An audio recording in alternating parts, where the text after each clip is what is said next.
Thank you, Maddie. I have to say, after hearing that marvelous introduction, even I am interested in what I have to say tonight.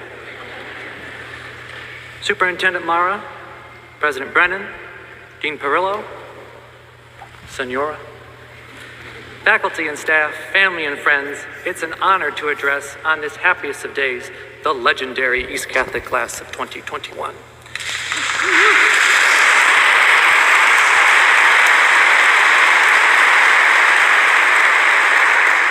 I can't tell you how delighted I am to be here in person and not on a Zoom call. It's a joy to see you all in your caps and gowns, and it's an absolute thrill to know you can't put me on mute. But don't worry. When I was sitting where you are now, the commencement speaker was a doctor who performed medical care for Alaska Natives, and he was so passionate about his work, he proceeded to talk about it for 45 minutes. As all our dinner reservations went up in smoke, a classmate of mine poked me in the back and said, "Brian, when you're giving this speech, 15 minutes tops." And now that the day has arrived, I'll say in a pun I'd like to dedicate to Miss Milas, far be it for a speechwriter to go back on his word. So here goes. This is called a commencement because today you begin a new life as a so-called adult. From now on, except for the legal authorities, nobody can tell you what to do with yourself, which, believe me, sounds as terrifying to the rest of us as it does to all of you. For 4 years, your life has been a paint-by-numbers book. Almost everything you've done has been planned in advance. But now your life is an open canvas. Nothing's been sketched out. There's no color scheme to follow. All you have in front of you is a big blank cloth. I can't tell you what to put on that canvas. I'm still figuring out what to do with mine. But from one struggling artist to another, I'd like to offer this advice. Be different. I didn't want to be different when I was your age, but at East Catholic, I didn't have much of a choice. In a school full of athletes, I was a nerd. When I wasn't reading presidential biographies or listening to Broadway show tunes, I watched C-SPAN for fun. The fact that in 4 years' time, none of my classmates ever stuffed me in a locker, in hindsight, was a heroic act of self-restraint. But the pull of my interests was impossible to ignore. After 4 years of writing for The Echo, it seemed only natural that I would join the Harvard Crimson. I didn't think I'd make a career out of it. Be practical, I told myself, and go to law school. After all, in the spring of my junior year, I applied for summer internships at the Wall Street Journal and National Review, and both of them rejected me. But I began to work up my courage in the fall of my senior year when I was selected to be an assistant to a visitor on campus, Wall Street Journal columnist Peggy Noonan. Each week, I'd help her put on an event about being a writer, complete with special guests, ranging from the man who wrote John F. Kennedy's inaugural address, Ted Sorensen, to Pulitzer Prize-winning historian David McCullough. And it was so exciting just to be in their presence, to hear them talk about books and politics. I didn't want it to end. I wanted to be a writer too. So I gave it one last try. I reapplied to the Wall Street Journal, and this time, they hired me. A few months later, National Review did too. And in 2012, after two friends recommended me, I landed my first speechwriting job on Mitt Romney's presidential campaign, and it was off to the races. Turns out it's not so bad to be a nerd. But if I was going to be different, I wanted to at least be good, so I had to work at it. It's not enough to have an interest, you've got to be an expert. The world quickly sniffs out amateurs, and even toward honest efforts, it shows no mercy. I'll never forget the conference call in 2012 when Mitt Romney said of a speech my colleagues and I had drafted for him, "A 6-year-old with a newspaper could have written this." Let's just say I had mixed emotions on election night. And so, especially in those early days, thank you, I devoted every spare moment to becoming a better writer. For the most part, I read history, plays, novels, There were more than a few late-night writing sessions fueled by Oreos and Mountain Dew.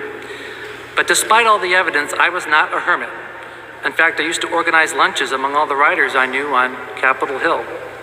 And in time, I gained a reputation. When Senator Tom Cotton told his staff he was looking for a speechwriter, he said to them, "Find someone like Brian Bolduc, but less goofy." And once I had to tell a very nice HR lady from the Department of Health and Human Services that no, I would not be joining them as their speechwriter, because not only had they hired me without telling me, I had never applied for the job. Still, there were plenty of disappointments.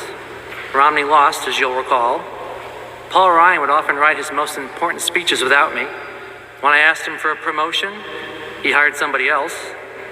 And in 2017, after interviewing with the president's speechwriting team for what had been my dream job for so many years, they ghosted me, and I never heard back. I was ready to throw in the towel when in 2018, I got an email from the White House. One of my lunch buddies was now the chief speechwriter to the vice president, and he was looking for a successor. It was a little intimidating to interview with the man a heartbeat away in his West Wing office, but we hit it off, so much so that he later gave me a nickname, Brian the Brain. Being a Mike Pence speechwriter was not for the faint of heart. He would edit his speeches compulsively, on Air Force Two, in the limo, backstage, by the teleprompter, until the very moment he walked on stage. But it was an incredible experience. We traveled all over the world to Turkey, Israel, Ireland, Iraq. But my favorite trip of all was when we met the Pope. I have a photo from that day. It's January 2020. We're in His Holiness's private library. I'm holding 2 sets of rosary beads I've asked him to bless, and he's bowing to me as he puts his hand over mine. I've been feeling a little sorry for myself before that trip, but when I saw that photo for the first time, I was overwhelmed with gratitude.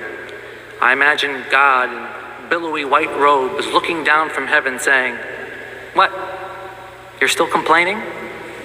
I gave you the Pope." Never in a million years did I think I'd have a moment like that, which made it all the sweeter. That reminds me, to really be different in this fallen world, you've got to be a person of faith. Look, I'm no angel, not by a long shot. If I have a favorite prayer, it's probably that of St. Augustine.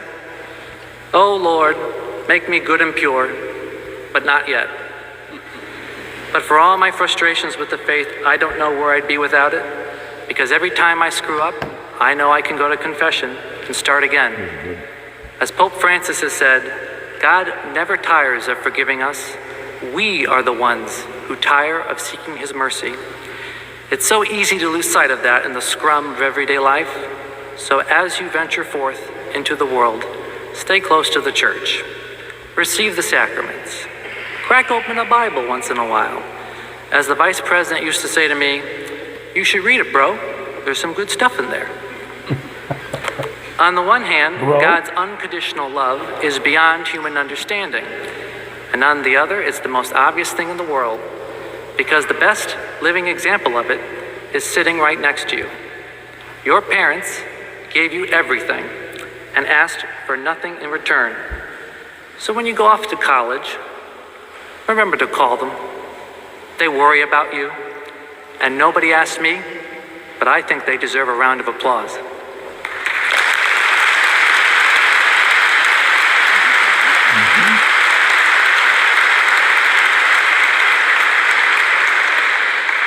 Speaking of unsung heroes, I'd ask that you turn your attention to the people sitting right in front of you, your teachers. They're a kooky bunch, I know. From Mrs. Ward's Flippy Bippy, to Miss Milas's monkeys, to Mrs. Riley's inexhaustible list of dress code violations.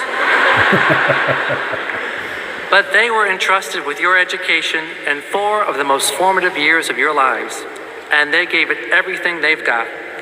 You're going to find they had a bigger impact on you than you even imagined. It's annoying, it's spooky, and it's undoubtedly worth a round of applause.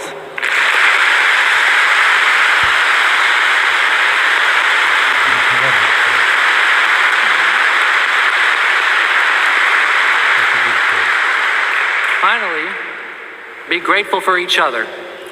Some of you will stay fast friends, others will grow apart, but you'll always share something in common. You're the loud, proud East Catholic class of 2021. And think of all you accomplished. You produced 3 Division I athletes. You made Holiday Inn the hit of the season. You raised the most money of any class for the walkathon 4 years in a row. You had a prom in the middle of a pandemic. You walked in as lowly, hopelessly naive freshmen, and by senior year, you were on top of the school. One of you literally.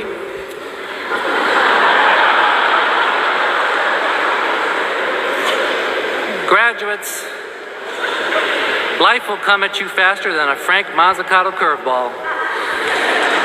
I can't say college will be easy, and I know what comes after it won't be. But right now, do not let your hearts be troubled or afraid, for that big blank canvas is just daring you to begin. And my prayer for all of you is, when that canvas is filled up and brittle with age, even if it looks nothing like what you expected, what you'll see staring back at you is a masterpiece. Thank you and congratulations.